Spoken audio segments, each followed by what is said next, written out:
Well, we're setting up this portrait now, a self-portrait to do, and I've got a bit of artificial lighting on the left, and I just want to get the lighting just right across my face here. You can see in the background there, I'm just getting the light to come across and give a nice shadow down the side of the nose and down the side of the face here. What we want is something like this, with the light coming down and just cutting through one edge and giving form, so we don't have light straight onto the face or light from below like a horror movie, but slightly above and slightly to one side, so we get the shadows just coming down like this. The first thing I've got to do is draw this out, so let's get my sleeves up and get down to work. I want a fairly large portrait into here. I've got to move the camera so that we can see around it whilst I'm drawing, and I can get into the right position for the portrait as well, which isn't easy. Now the first thing I've got to do is decide just where I want this in the canvas. So what I might do first of all is just get a frame like this to look into the mirror and see just how much I actually want.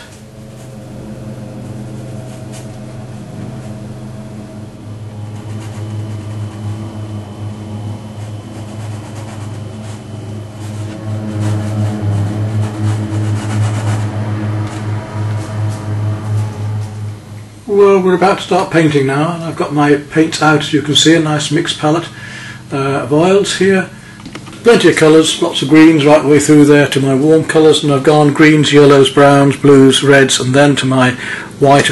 And some filbert brushes, which I prefer to use, long handle filbert brushes, which are ideal for portrait work because we've got the rounded edges as well as having, as well as being able to use them as a blade. And I've got some rounds amongst them as well. So what I do first is to slap on a background.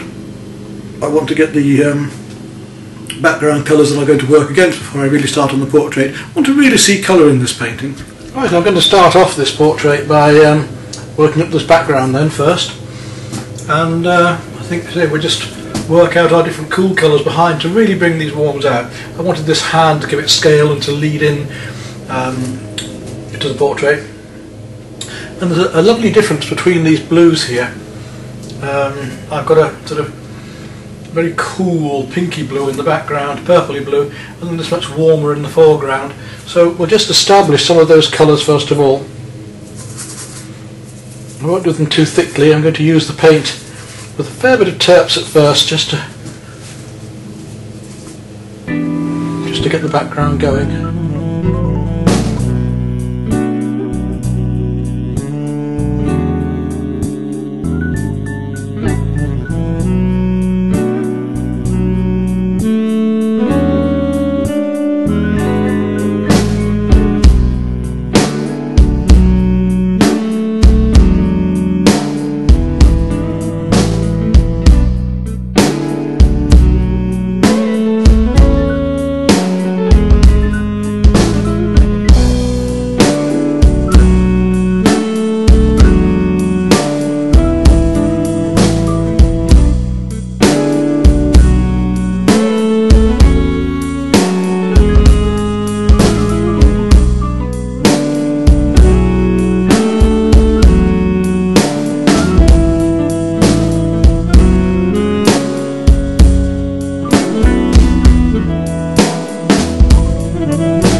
Well, sometimes things work and sometimes they don't, and it's good just to experiment and explore. I'm tempted to rub the whole thing out and start again. I'm not quite sure what to do yet. I like the idea of this hand coming forward. As you can see, I've rubbed this away now, but in fact it just looks in the end like an out of proportion hand, so I decided to take that right out. I'm not sure whether to continue with this portrait. I might do a bit more on it yet. There's all sorts of things I could do with this. I could rub it out, I could start again, do a much larger portrait, which I quite fancy doing, or I could repaint this area here and work on it more. We'll see. I've got to decide as I go along, I think. But that's the thing, it's just to practice and just to enjoy it at the moment, and not be stuck with saying, right, we're going to start and finish, it's boring, we're going to know exactly what's going to happen. In a painting you don't always know. So we'll put the artificial light back on again and have another go at this. I think one of the things I'm going to do is darken this down to bring this out a lot more anyway, and then I'm going to decide what's going to happen here in a moment. Artificial light and daylight behind, which gives this rather strange colouring, and I want to darken down the background a bit just to lighten up some of this and some of the areas here.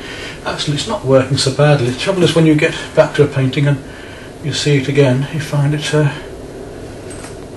often much better than you thought. Let's some brushes again. I've got the camera on a different side this time so you can see it a bit better. But I want to still try and find these colours.